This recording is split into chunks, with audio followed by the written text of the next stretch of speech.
Assalamualaikum. Hari ini saya berada di Majlis Iftar Juma'i di Sekolah Kebangsaan Supa. Oh, okey tak tu? Saya dapat.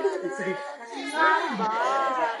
Hari ini, murid tahap 2 dan ibu bapa akan berkumpul dan berbuka sama-sama di Sekolah Kebangsaan Supa. Jom kita tengok.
Waktu berbuka puasa pun dah tiba.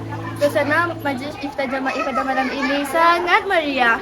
Majlis ini bukan sekadar berbuka puasa bersama-sama, tetapi juga boleh mengeratkan silaturahim sesama saudara.